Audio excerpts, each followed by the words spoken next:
Welcome to Permaculture Food Forest and Kitchen Garden videos. Subscribe to my YouTube channel and click on the notification bell for video updates. Thank you very much, friends. Support my YouTube channel. Click on the Amazon affiliate links in the description for product recommendations and book reviews. Thank you very much, dear friends. This place was pretty much completely covered with construction debris of all kinds. Broken glass, old tiles, chunks of cement, bricks, stones, and so on. And conditions was iniquitous as you could ask for when it came to actually being able to grow food successfully. And then our first focus was on doing things that would allow the soil to actually support life, microbial life primarily. So we started mulching and growing root crops that would decompose in the ground, growing stuff that we could chop and drop, all designed to increase the organic matter and create humic matter as much as possible before we could actually seriously consider starting to grow stuff.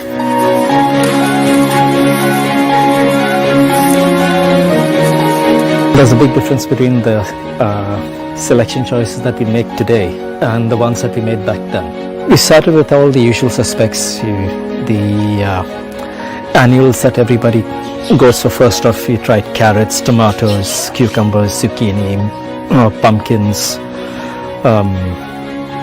okra, aubergine. So perhaps one of the biggest changes we've made is cutting back heavily on annuals and selecting very heavily for climate and location appropriate perennials, because we believe and we found that they are perfectly at home in these climatic conditions. They grow with no trouble whatsoever. You don't have to worry too much about whether you've planted them at the right time of year. You don't have to worry about pests or diseases. They will reliably feed you virtually every single day of the year.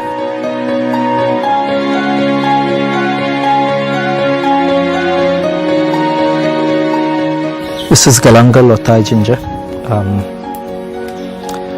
Southeast Asia, so same climatic conditions. This is a palm. Again, it obviously loves these conditions. This is basala, also called Malabar spinach. Grows throughout the year, will feed you every day. This is called peepli, a relative of pepper. Has a whole bunch of medicinal properties, and as you can see, again, very, very happy, growing absolutely lush and green with very little input. This is a Xanthosoma, one of our favorites. Loves the conditions that it finds here. We eat the stems and the leaves, and there's a related species, a colocasia, which is eaten primarily for the tubers, but with certain varieties you also eat the stems and leaves of those. And as you can see, one single leaf is a meal for the family. Tapioca, lemongrass. This is called the pandang leaf. In India they also call it the basmati plant, because if you add a leaf to your cooking vessel, even if you're cooking regular rice, the aroma it imparts to the rice upon it getting cooked is similar to basmati. These purple leaves that you can see here are a variety of sweet potato. Most of them are primarily edible. A few of them have largely medicinal properties, and a certain percentage of them are not edible but have a very specific support function here. We're always careful to conserve absolutely every bit of organic matter that grows on this property. If you look down here, all the dead leaves, we don't burn them, we don't throw them off the property. We spread it all over, because we believe that all our soil should either have something growing on it or should be protected from the sun by mulch. Apart from the protective functions, this stuff also slowly breaks down and returns nutrients to the soil that they've used up to grow in the first place. So that's a great way to preserve the fertility of our soil. Additionally, from the neighborhood, there's always a whole bunch of things like coconut leaves dropping all the time, which lie there and rot and do nothing or get picked up and burnt. We collect them at the end of summer every year and just leave them in strategic locations in the garden. And in the course of the monsoon, they will break down into this really rich mass of humus. So this will be ready by roughly November or so. We do vermicompost, and on occasion when we think it merits it, we will inoculate a soil with vermicompost.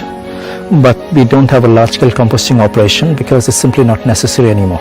We've got about 50 birds. We've got about 20 odd Muscovy ducks. We've got 15 or so Vanaraja chickens. We've got some Kadaknath chickens. We have guinea fowl. We've got geese. We had pigeons until very recently, and we'll probably do it again soon. The poultry give us a steady supply of pretty high quality compost.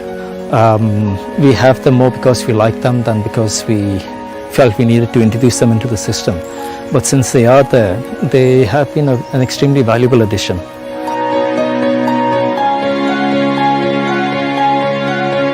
Introducing huge amounts of organic matter into the soil and mulching heavily and having a lot of plant cover, we've been able to reduce our water needs by, I'd say, probably a good 70-odd%.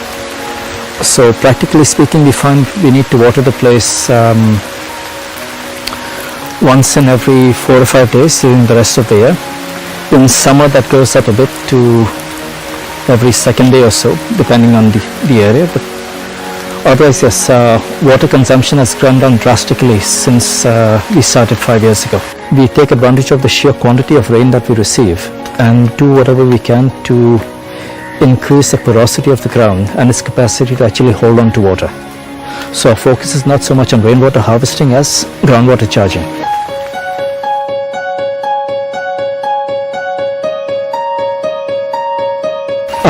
In just this small space, I am reliably fed every single day of the year. And so if you're wondering whether it's possible or feasible for you to grow your own food, trust me, it is.